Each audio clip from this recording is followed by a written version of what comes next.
Ketua Majelis Tinggi Partai Demokrat Susilo Bambang Yudhoyono menemui Ketua Umum Gerindra sekaligus bakal Capres Prabowo Subianto di kediaman Prabowo di Hambalang, Bogor, Jawa Barat. Kepala Badan Komunikasi Strategis Partai Demokrat Herzaki Mahendra Saudara mengonfirmasi sore ini Ketua Majelis Tinggi Partai Demokrat Susilo Bambang Yudhoyono bertemu dengan Prabowo Subianto di Hambalang. Arah pertemuan akan membahas penjajakan koalisi jelang Pilpres 2024.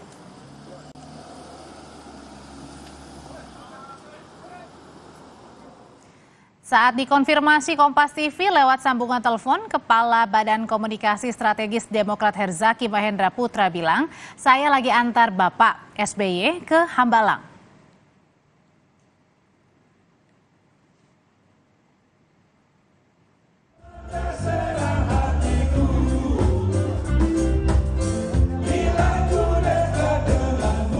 Lagu Manis dan Sayang yang dipopulerkan Kus Plus ini dinyanyikan Ketua Majelis Tinggi Partai Demokrat Susilo Bambang Yudhoyono bersama bakal Capres Prabowo Subianto di acara syukuran ulang tahun ke-64 Pepabri 12 September lalu. Tak hanya nyanyi bareng di panggung, di acara tersebut keduanya juga duduk satu meja dan punya banyak momen hangat bersama. Saat itu memang Partai Demokrat masih mencari teman koalisi usai ditinggal Anies. Ini kata Prabowo saat ditanya apakah pembicaraan soal politik juga jadi salah satu menu makan siang mereka. Ini adalah ulang tahun Pepabri. Banget Pak, sampai nyanyi bareng kan Pak? Tadi kan akrab. Ya kita harus akrab. Sesama purnawirawan harus akrab. Sesama bangsa harus akrab. Ya.